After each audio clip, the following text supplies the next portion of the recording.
12월 첫째 주일부터 메리 크리스마스, 우리 마음에 예수 그리스도의 탄생과 예수님께서 우리를 구원하신 구원의 기쁨과 즐거움, 감격이 충만하기를 원합니다. 그래서 메리 크리스마스는 미리 크리스마스가 되는 것이고, 미리 크리스마스는 메리 크리스마스가 될 줄로 믿습니다. 오늘 본문 말씀은 꼭 성탄절에 대한 말씀이 아니더라도 또한 이것은 또한 우리들을 향한 예수 그리스도를 맞이하고 예수 그리스도를 믿고 또 예수 그리스도를 증거하라고 하는 하나님의 말씀인 것을 또한 우리가 보게 됩니다. 자, 사도 바울이 지금 3차 전도 여행을 하고 있는데요. 2차 전도 여행 때의 마지막 그 지역은 에베소 지역이었습니다. 에베소 지역에서도 말씀을 전하다가 다시 이제 안디옥으로 가서 다시 이제 안디옥에서 얼마 동안 있다가 처음으로 간 곳이 어디냐면 에베소 지역입니다. 물론 에베소로 가기 전에 이제 그 지금의 터키의 그 북쪽 지역을 두루 다니면서 말씀을 증거했는데, 오늘 말씀에 나타나는 에베소 지역은 상당히 아주 중요한 3차 전도 여행의 핵심지라고 말씀드릴 수가 있죠. 그러니까 3차 전도 여행의 가장 큰 지역은 에베소 지역입니다. 에베소는 지금의 터키에 있는 그 셀주크라고 하는 그런 도시인데, 그 에베소라고 하는 동네가 그 지역이 상당히 그 당시에는 오늘날의 이 세계의 모습을 그대로 보여주고 있는 그런 도시였습니다. 그 에베소는 우상이 굉장히 흥행했던, 우상이 굉장히 많았던 지역입니다. 왜냐하면 그 에베소 지역의 사람들은 이제 스크린을 보시면 알겠지만, 이제 또 우리가 다음에도 말씀을 보겠지만 아데미라고 하는 그 신상, 우상을 섬겼습니다. 아데미다 그러면 영어로 말하면 아르테미스. 그 아데미인데, 그 아데미는 스크린을 보여주세요. 아데미는 그 여자 신인데 풍요의 신이고 다산의 신이고 번영의 신이고, 그러니까 저 신만 믿으면 잘 산다는 거예요. 저 신만 믿으면 다 잘 된다는 거예요. 그러니까 모든 에베소의 사람들이 그 신에게 몰두하고 있었단 말이에요.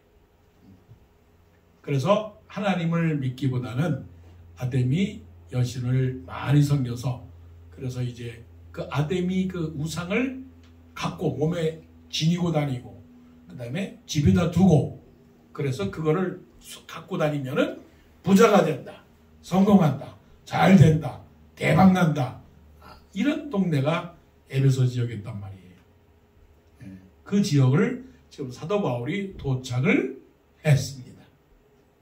복음 전도가 쉬웠겠습니까? 어려웠겠습니까? 쉽지가 않았겠죠. 그 쉽지 않은 증거가 이제 오늘 말씀에 나옵니다. 1절을 보실까요? 아볼로가 고린도에 있을 때에, 아볼로는 에베소에 있었는데 에베소에서 이제 브리스길라와 아굴라가 말씀을 잘 전해서 저 고린도, 지금의 이제 그리스 지역으로 한마디로 말하면 유럽으로 보냈습니다. 그래서 이제 아볼로는 고린도에 있고, 바울은 지금 아시아에 있는 에베소에 지금 도착하게 되었는데, 가만히 있지 아니하고 늘 말씀을 드렸지만 사도 바울은 입만 열면 뭐예요? 예수님. 입만 열면 복음. 입만 열면 구원이에요. 가만히 있지 않았어요. 그래서 아볼로가 고린도에 있을 때에 바울이 윗지방으로 다녀 에베소에 와서 어떤 제자들을 만나 2절 이르되 너희가 믿을 때에 성령을 받았느냐? 너희가 믿을 때에 성령을 받았느냐? 묻습니다. 근데 그들 대답하기를 아니요, 우리는 성령이 계심도 듣지 못하였습니다. 그래 다시 묻습니다. 사도 바울이. 그러면 무슨 세례를 너희가 받았느냐 말했더니 그들이 대답하기를 요한의 세례입니다. 똑같은 그런 신앙의 형태가 아볼로에게 있었단 말이에요.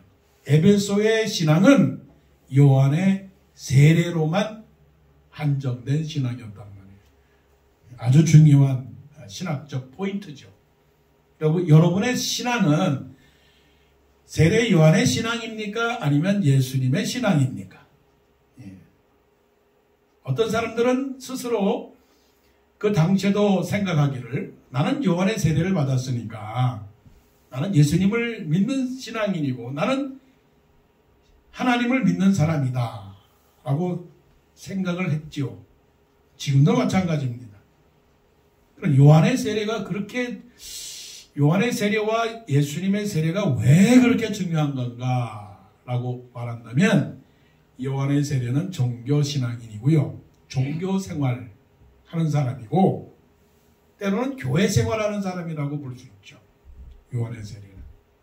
하지만 예수님의 세례를 받은 사람은 어떤 사람이냐면 그분이야말로 예수신앙, 예수생활 하는 사람이란 말이에요. 신앙생활 하는 사람이에요. 왜 그런 거냐? 요한의 세례는 예수님이 오실 것이다라고 말하는 세례 요한의 복음을 듣고 그냥 요한의 세례를 받은 사람이에요. 엄격하게 말하면 요한의 세례는 선지자의 세례이요 선지자의 복음이에요. 그리고 선지자의 복음과 선지자의 세례라고 하는 것은 어떤 것이냐면 신앙을 어떤 신앙을 갖고 있든지 간에 착하게 살고 사랑하면서 살고 어려울 때 기도하고 잘못하면 좀 기도하고 그리고 힘들 때 신을 붙들고 그렇게 살아가는 신앙의 종류가 요한의 세례입니다. 자, 구약에서 항상 말씀하고 있는 것은 뭐냐면 하나님께로 돌아오라. 하나님께로 돌아오라. 근데 이스라엘 백성들이 하나님께 돌아왔나요? 돌아오질 않았단 말이에요. 그러니까 하나님께서 이스라엘 백성들이 내가 이스라엘 백성들에게 주어진 이 율법으로는 도저히 이 이스라엘 백성들이 의롭다함을 얻지 못하는구나. 큰일 났다. 왜 큰일 났느냐 하면 하나님께서 주신 그 율법을 그대로 지키지 않으면 어떻게 되느냐? 멸망을 당한단 말이에요. 멸망을 당한다는 것은 하나님 앞에서 서서 어느 누구도 살아날 사람이 없단 말이에요. 큰일 났어요. 말라기 선지자까지 증거한 그 복음 자체가 이스라엘 백성들이 들었지만 지키지를 못했단 말이에요. 완벽하게 지키지를 못했어요. 그러니 하나님께서 마음에 내가 택한 백성들 이거 어떡하느냐? 멸망하겠느냐? 아니겠구나. 그래서 저 백성들을 구원하려고 하는 그 구원의 계획이 있었단 말이에요. 그래서 요한복음 3장 16절에 하나님이 세상을 이처럼 사랑하사 독생자를 주셨으니 이는 누구든지 저를 믿는 자마다 멸망치 않고 영생을 얻게 하려 함이니라. 그렇게 말씀을 했거든요. 그러니까 요한의 세례를 믿는 사람들은 요한의 복음만 믿는 사람들은 뭐냐면 나는 교회를 다닙니다. 나는 회개도 했습니다. 나는 11조도 헌금을 했습니다. 나는 선교헌금도 했습니다. 나는 성가대를 하고요. 나는 직분을 맡은 사람입니다. 그렇게 말하는 사람이에요. 틀렸어요? 안 틀렸어요? 맞아요. 그런데 가장 중요한 건 뭐냐면 예수님이 없어요. 예수님이 없단 말이에요. 교회 다니면서 무슨 예수님이 없는 사람이 어디 있겠어요? 교회 다니면서 뭐 구원 없는 사람이 어디 있겠어요? 그런데 때때로 자기 자신을 살펴보세요. 내 안에 예수님이 계시는가? 내 안에 예수님이 계시는가? 지난번에 말씀드린 것처럼 사람들이 나를 누구라 하더냐 제자들에게 예수님이 물으셨습니다. 여러분들에게도 묻습니다. 여러분 예수님이 누구십니까? 예수님이요. 예수님은 우리 목사님이 항상 설교 시간에 주 예수 하시는 그 예수 그리스도요. 제가 들었습니다. 아니 들은 것 말고요. 당신이 예수님과 무슨 관계가 있습니까? 관계요? 뭐 특별한 관계는 없고요. 많이 들었습니다. 많이 들었어요. 아니 그리 많이 들었는데 그분이 누구시냐고요. 그런 것처럼 제자들에게 물었습니다. 사람들이 나를 누구라 하느냐. 더러는 엘리야, 더러는 세례요한, 더러는 선지자 중에 하나라고 하더이다. 그러냐? 그럼 너희들은 나를 누구라 하느냐. 성도 여러분, 여러분들은 예수님을 누구라고 생각을 하십니까? 아주 중요한 질문이에요. 그런데 우리 이러한 질문을 할 때마다 마음속으로는 뭐 확신을 가지고 살아가는 사람도 있지만 글쎄요, 예수님에 대해서는 제가 확신이 없네요. 이게 확신이 없다라고 하는 건 뭐냐면 내가 예수님 때문에 구원을 받았고 구원받은 사람은 천국을 간다라고 하는 이 확신이 없다는 거예요. 두 가지입니다. 예수님 때문에 내 죄가 용서를 받고 용서함을 받은 사람은 천국을 갑니다. 그게 영생이에요. 영생. 나는 이 세상에 살다가 죽지만 죽지 않고 천국에 갑니다. 아유, 뭐 이 세상에 살다가 그냥 가면 되지 뭐 천국이 어디 있어요? 천국이.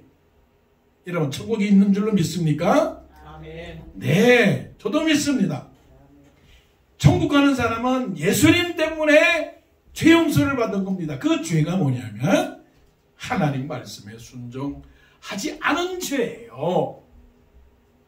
하나님께서 세상 모든 사람들에게 하나님을 지키라는 말씀을 주셨는데 그 말씀을 듣지 않았단 말이에요. 그래서 하나님의 힘을 믿지 않는 죄, 하나님을 모른 죄, 하나님의 말씀을 지키지 못한 죄, 이 죄가 있는 사람들은 다 죽어요. 어떻게 죽느냐? 영원히 죽는데 그 영원히 죽는다는 것은 없어지는 게 아니고 영원히 하나님의 곁을 떠나서 지옥에 던지는 거지 영 죽는 거예요. 죽었다고 뭐 다 죽는 거 아니라고요. 이제 우리가 살다가 뭐 100세가 되면 다 죽으면 끝이지 뭐. 천만의 말씀이에요. 다시 살아나요. 예수 믿는 사람도 다시 살아나고 예수 믿지 않는 사람도 다시 살아나서 그것이 부활이거든요. 그래서 죽은 자의 부활이 있고 산 자의 부활이 있단 말이에요. 죽은 자라는 건 뭐냐면 예수 안 믿은 사람이 죽어도 살아나고. 그런 게 있었어요? 그럼요. 예수 안 믿다가 죽은 사람도 예수님 오실 때 살아나고 예수 믿은 사람도 죽었다가 다시 살아나는데 살아나서 어떻게 되느냐? 천국을 가느냐 지옥을 가느냐. 이게 관건이거든요. 그래서 영생하느냐 영멸하느냐 이터널 데스냐 이터널 라이프냐라고 하는 것이 거기서 판명이 되거든요. 지금 너희들 세례를 받았는데 세례를 들어봤느냐? 무슨 세례를 받았느냐? 요한의 세례만 받았습니다. 그럼 성령의 세례를 받았느냐? 그런 거는 못 들어봤는데요. 그거는 우리들에게 지금 말씀하시는 겁니다. 에베소 교인들에게 말씀하는 것처럼 우리들에게도 말씀하는 겁니다. 그러면 너희들 왜 믿느냐? 왜 믿냐고요? 잘 살라고요. 왜 잘 살라고 그러냐? 아데미 신이 있잖아요. 아데미 신. 그럼 아데미 신을 믿으면서 왜 요한의 세례를 받았느냐? 요한의 세례는 종교생활이죠. 종교생활이라는 게 뭔데요? 기도하면 응답하시잖아요. 기도하면. 그럼 혼자 기도하지 왜 교회 가서 기도하니? 교회 가면 재미도 좋고 친구도 있고 사람도 많이 모이니까 교회 가는 것이죠. 이런 사람들하고 똑같은 거예요. 네. 그러니까 에베소에서 사람들이 사도 바울이 물어봅니다. 너희들이 성령으로 세례를 받았느냐? 아니요. 그럼 무슨 세례를 받았느냐? 요한의 세례만 받았습니다. 예수님을 안 믿습니다. 예수님을 안 믿습니다. 예수님이 누군지 모릅니다. 그래서 사도 바울이 4절 바울이 이르되 요한이 회개의 세례를 베풀며 백성에게 말하되 내 뒤에 오시는 이를 믿으라 하였으니 이는 곧 예수라 하거늘 5절 그들이 듣고 주 예수의 이름으로 세례를 받으니 할렐루야. 여러분 주 예수의 이름으로 세례를 받으시기를 바랍니다. 물론 세례를 받았지만 예수를 확실히 믿으시기를 바랍니다. 주는 그리스도시요 살아계신 하나님의 아들이니다. 많은 것도 중요하지만 그러나 잘 믿는 것도 중요한 거예요. 잘 믿는 것. 뭐가 잘 믿습니까? 예수님은 나의 구원자이십니다. 예수님의 은혜 때문에 삽니다. 그런 사람들. 그래서 예수님이 나의 구세주시요 예수님이 나의 모든 것 되신다고 믿는 사람들. 근데 믿으면서도 천국을 간다라고 하는 그런 확신이 없는 경우가 있단 말이에요. 그래서 우리는 날마다 하나님 앞에 엎드려서 기도해야 됩니다. 하나님 믿음을 주십시오. 천국 갈 줄로 믿습니다. 죽어도 부활한다고 했는데 하나님 부활을 확실히 믿기를 원합니다. 주님 천국을 소망합니다. 그 믿음으로 살아가게 되면 결국 하나님이 기뻐하십니다. 그래서 에베소에 와서는 사도 바울이 요한의 세례를 받는 그런 종교 생활하는 사람들, 종교 생활하는 사람들을 변화시켜서 주 예수를 위하여 살아가는 신앙생활인들. 근데 몇 명인지 아세요? 몇 명인 줄 아세요? 예, 7절에 보니까 모두 12사람쯤 되니라. 이야, 큰 수확입니까? 적은 수확입니까? 적은 수확이죠. 에베소가 큰 도시였지 않습니까? 그런데 사도 바울 같은 그 위대한 전도자요, 설교자가 가서 능력을 가지고 또 뒤에 가보면 이제 병자도 고치고 뭐다 그런 분인데 예수의 복음을 증거하니까 12사람이나 겨우 12사람이 예수님의 세례를 받았으니 어떻게 보면 부끄럽지만 어떻게 보면 어떻게 해요? 자랑스러운 것이에요. 영광스러운 거예요. 열매가 맺힌 거예요. 마치 사막에서 꽃이 피는 것처럼 때로는 씨가 길가에 떨어지고 때로는 씨가 돌밭에 떨어지고 때로는 씨가 가시밭에 떨어지는 그런 경우가 있다 할지라도 좋은 땅에 뿌려진 씨는 30배, 60배, 100배의 열매를 맺는 것처럼 여러분 이곳에 계신 여러분들이 많은 사람들이 요한의 세례를 받고서는 교회 다닌다라고 떵떵거리며 자랑하는 거 부러워하지 마시고 나는 예수 그리스도의 세례를 받은 구원받은 백성이라고 하는 자부심으로 모인 소수의 사람이라 할지라도 그것이 하나님께서 기뻐하시는 귀한 성도의 열매인 줄로 믿습니다. 아멘. 자, 예수의 이름으로 세례를 받았고요. 그리고 6절에 보니까 이제 더 중요한 게 있어요. 세례를 받았습니다. 6절 보니까 바울이 그들에게 안수하매 성령이 그들에게 임하심으로 방언도 하고 예언도 하니 방언도 하고 예언도 하니. 자, 어려운 말로 해석하게 되면 방언도 하고 예언도 했다라고 하는 것은 달라졌다는 거예요. 달라졌다. 사도 바울이 디모데에게 말씀하시기를 누구든지 내 연소함을 업신여기지 못하게 하고 말과 행동과 사랑과 믿음과 정절에 대하여 모든 사람에게 나타나게 하라. 오직 너 하나님의 사람아 의와 경건과 믿음과 사랑과 인내와 온유를 좇으며 믿음의 선한 싸움을 싸우라 라고 권면했던 것처럼 자 보세요. 5절에서는 예수의 그리스도의 이름으로 세례를 받았습니다. 세례를 받았습니다. 그냥 막대기가 아닙니다. 세례를 받고 막대기가 아닙니다. 세례를 받고 돌이 아닙니다. 세례를 받고 그냥 우두커니 있는 게 아니고 어떻게 해요? 8절에 9절에 6절에 성령이 그들에게 임하심으로 성령이 그들에게 임하셨다라고 하는 것은 역사하심으로 성령이 그들에게 역사하셨다라고 하는 건 임했다라고 하는 건 뭐냐면 내 마음에 누가 들어간 거예요? 성령이 들어간 거예요. 자, 성령은 하나님의 영입니다. 하나님의 영이 들어가기 전까지는 지금까지는 나의 영이 있었어요. 나의 영. 나의 영이 내 마음과 생각과 뜻, 이 모든 것을 100% 전체가 주장했어요. 나의 영이 나의 몸에게, 나의 머리에게 말합니다. 나의 영이 뭐냐면 공부하고 싶다. 나의 영이 나에게 말합니다. 공부하고 싶다. 그러면 내 몸은 따라갑니다. 나의 영이 화장실에 가고 싶다. 나의 영이 여행을 가고 싶다.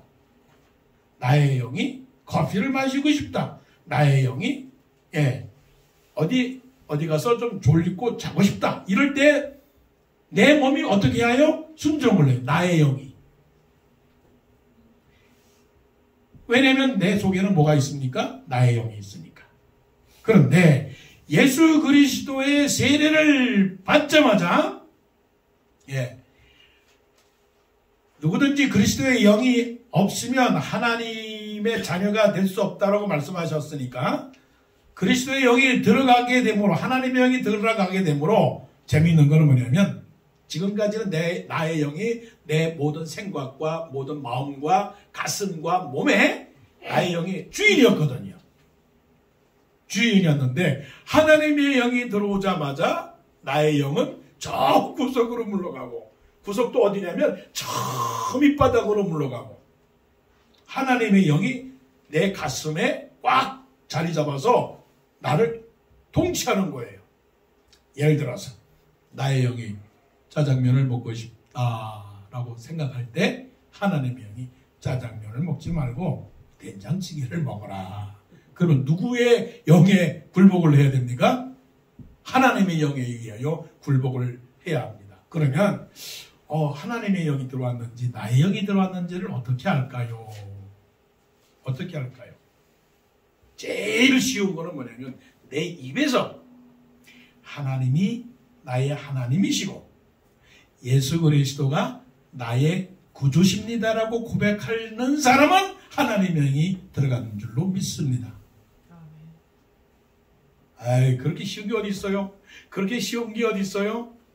그런데요, 신기하게도 하나님의 영이 없으면 예수 그리스도를 나의 구세주라고 고백을 못해요.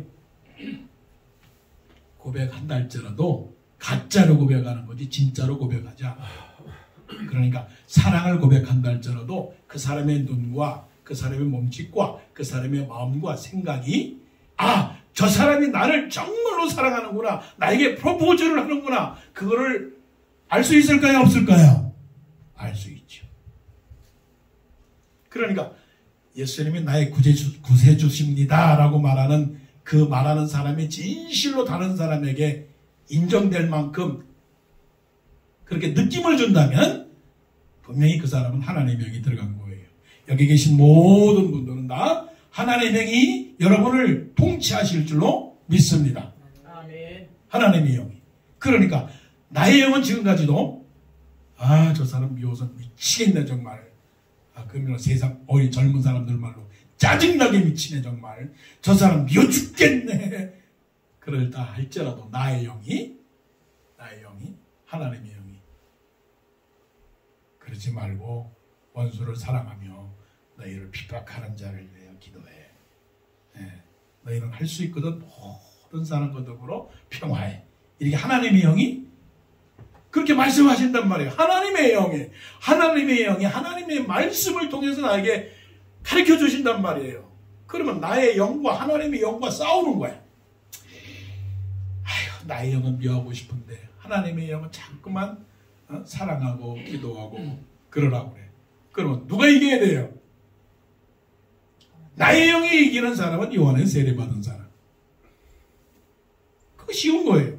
나의 영이 이기는 사람은 요한의 세례받은 사람. 왜? 내가 주인이고 내가 하나님이니까. 그러나 하나님의 영이 이기는 사람은 누구의 세례를 받은 사람이에요? 예수님의 세례를 받은 사람이에요. 예수님의 세례를 받았다라고 하는 것은 나는 죽고 하나님이 사는 거예요. 여러분 세례 받으셨죠? 나는 죽고 하나님이 사는 거예요. 예수님이 사는 거예요. 예수님이 나의 왕이란 말이에요. 예수님이 나의 왕. 그런데 때때로 우리는 예수님이 종이고 내가 주인일 때가 많아요. 어떤 때? 기도하라 기도하라 하나님의 성령이 그렇게 말씀하시는데 기도는 안 하고 베드로처럼 졸아요. 전도하라 전도하라 그렇게 하나님의 성령이 우리를 그렇게 명령을 해도 우리는 전도하지 않아요. 하나님 말씀을 통해서 우리에게 수많은 명령들을 우리에게 성령을 통하여 가르쳐 주는데 그러지 않아요. 그래서 성령이 말할 수 없는 단식으로 우리가 마땅히 이를 바를 알지 못하나, 그게 뭐예요? 어리석어서 말 안 들어서 우리가 마땅히 기도할 바를 알지 못하나, 성령이 말할 수 없는 단식으로 성도를 위하여 우리를 위하여 간구하신다고 했으니 지금도 성령이 나를 보면서 얼마나 탄식하시며, 김 목사야 여러 성도님들 하나님의 성령이 얼마나 탄식하면서 진리의 말씀의 길로 가라고 하시는지 우리는 깨달아야 할 것입니다. 자, 그런데 그 성령을 받은 사람들이 사도 바울이 안수를 했어요. 안수, 머리에 안수 기도를 했단 말이에요. 그러니까 목사가 성도에게 안수기도 한다는 자체는 그냥 기도하는 게 아니라 하나님의 이름으로, 성령의 이름으로, 예수님의 이름으로 권위를 가지고 기도하는 거니까 그 속에서 하나님의 역사가 일어나는 거예요. 그 역사는 어떤 역사냐? 기름 부음의 역사, 사명을 주는 역사, 그 다음에 위로, 치료, 또 모든 그런 역사가 일어나는 거예요. 자, 사도 바울이 안수하니까 성령이 맺는데, 자, 중요한 거, 방언도 하고 예언도 했다. 이게 뭐라고요? 변화라고요. 변화. 체인지. 내가 예수 믿었고 나서 달라졌느냐, 아니면 그대로 있느냐. 이게 중요한 거예요. 예수 믿고 달라졌나요? 안 달라졌나요? 말이 달라졌나요? 행동이 달라졌나요? 믿음이 달라졌나요? 사랑이 달라졌나요? 정결함이 달라졌나요?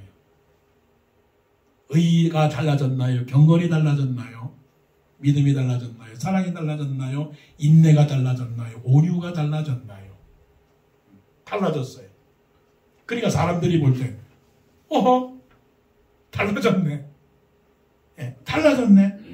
그래서 초대 예루살렘 교회가 온 백성에게 칭송을 받으니, 칭송을 받았다는 것은 뭐냐면 박수를 받았다는 거예요.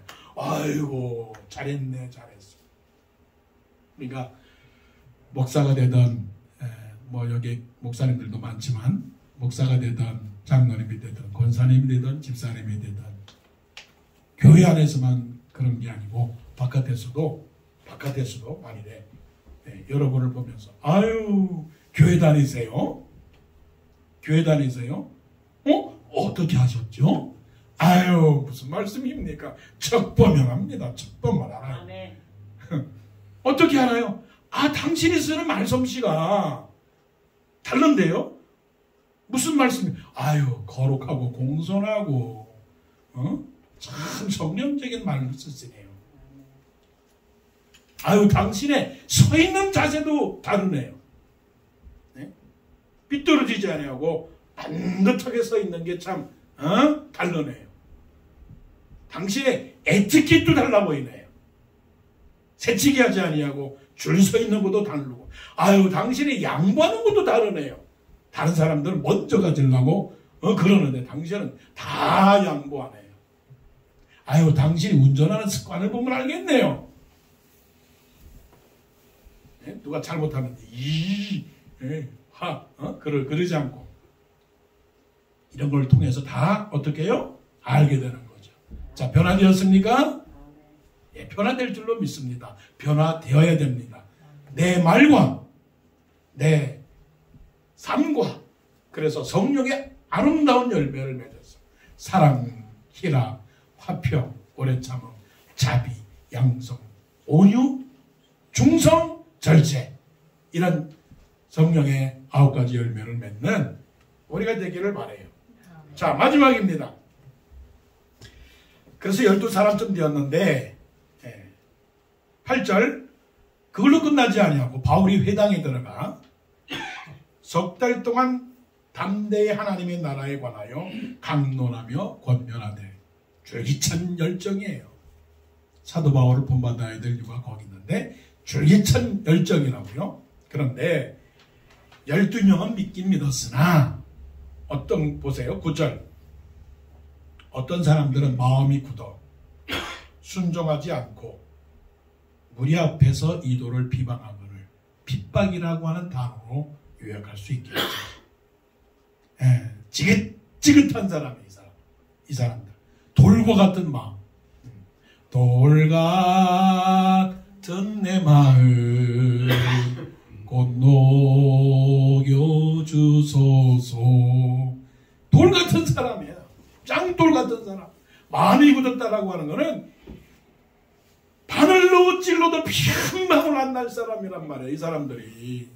그러니까 성경에 마음이 굳어 순종하지 않고 무리 앞에서 이도를 비방하는 이런 사람이 있어서 되겠느냐고요.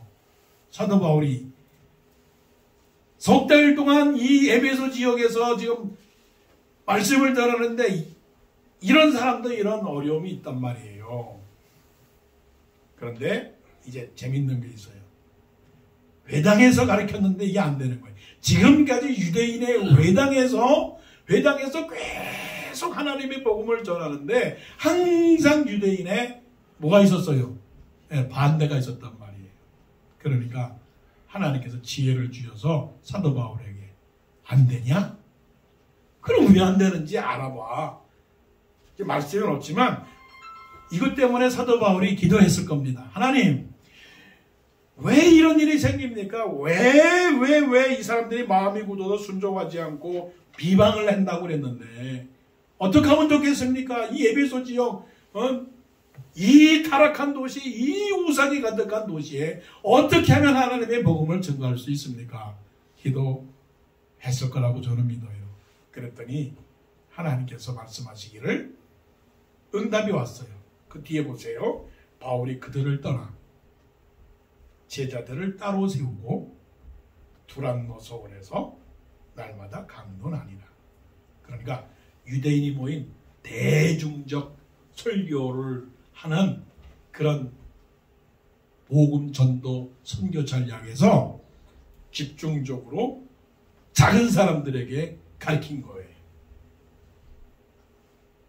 그들을 떠난다라고 하는 것은 굉장히 어려운 거거든요. 전략을 바꾸는 거예요. 자기가 고집을 했거든요. 어떤 고집? 유대인 회당 중심적인 선교를 했던 거예요. 우리도 그런 경우가 많죠. 자기 삶의 어떤 계획과 그런 생각들, 때로는 목회의 계획들. 그런데 그런 가운데 도전을 받았어요. 무슨 도전? 믿지도 않고 순종하지도 않고 비방을 한단 말이에요. 그러니까 사도 바울이 오케이, 그러면 한번 다른 방법을 취해보지. 그래서 그들을 떠나고 잘 묵상해 보세요. 제자들을 따로 세우고 두란노 서원에서 날마다 강론하니라. 10절 2해 동안 이같이 하니 2해 동안을 이같이 하니 This went on for 2 years. 2년 동안 두란노 서원에서 날마다 강론하고 말씀을 세우니까 결국은 어떻게 됐습니까? 너무나 놀라운 사실이에요. 자, 10절 아시아에 사는 자는 유대인이나 헬라인이나 다 주의 말씀을 듣더라. 할렐루야. 할렐루야. 할렐루야. 우리 삶에 두란노를 기억을 해야 됩니다. 두란노는 뭐냐? 두란노 서원이라고 말했는데 영어로 말하면 the whole of 티라노스거든요. 근데 이 whole이라고 하는 거는 헬라어로 말하면 스콜레스예요. 그런데 우리 영어 단어로 보게 되면 school이라는 게 있잖아요. 예를 들어서 공부를 많이 하는 사람들을 뭐라고 말해요? 스콜라라고 하잖아요. 스콜라. 그 다음에 이제 장학금을 주는 거를 스콜라십이라고 하잖아요. 여기서 홀이라고 하는 의미는 뭐냐면 스콜레. 그러니까 두란노 학교예요. 근데 학교가 공립학교가 아니고 그 당시에는 여러 선생님들 밑에서 학교가 있었는데 사도 바울이 학교를 세운 거라고 보면 됩니다. 작은 학교, 제자 학교, 바울 학교, 성경 학교. 그래서 두란노 서원을 세워서 제자들을 가르친 겁니다. 두란노라고 하는 자체가 우리에게는 삶의 도전이 되기를 원합니다. 뭐가 도전이 되느냐? 삶의 방향의 전환, 정책의 전환, 또 목회의 전환, 결정의 전환. 그런데 여기서 필요한 건 뭐냐면 집중력과 목적이라는 거죠. 이런 걸 보면서 앞으로 우리 교회도 우리에게 필요한 두란노 소원의 그런 전략도 필요하구나. 하나님께서 우리에게 주신 도전이라고요. 우리가 무엇을 원하고 무엇을 기대할까라고 하는 차원에서 우리에게는 집중력과 때로는 하나님의 말씀에 대한 연구와 또 하나님 말씀에 대한 강론과 그런 것이 있을 때 지금은 미약하지만 결국은 어떻게 되느냐? 너무 놀라운 사실이에요. 10절 말씀에 유대인이나 헬라인이나 다 주의 말씀을 듣더라. 이런 역사가 우리에게도 있을 줄로 믿습니다. 이런 두란노 소원, 나에게 두란노 소원이 필요한가? 우리에게 필요한가? 우리 교회도 이런 두란노 소원의 그런 장소가 필요한가? 이런 삶이 필요한가? 이런 것들을 깨닫기를 원합니다.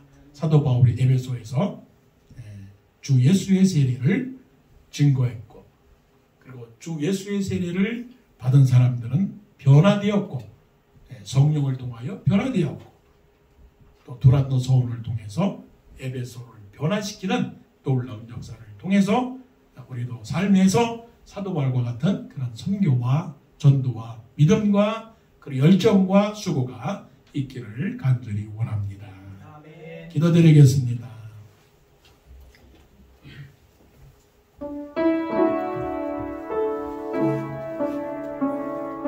어려움 속에서도 하나님을 위하여 수고했던 사도 바울의 그 선교 열정을 기억하며 우리도 또한 올바로 예수 믿고 올바로 생활하고 올바로 하나님을 섬기는 그런 믿음의 삶이 되기를 원합니다. 하나님 감사드립니다. 하나님께서 사도 바울을 통하여 아시아 지역에, 그리스 유럽 지역에, 또 로마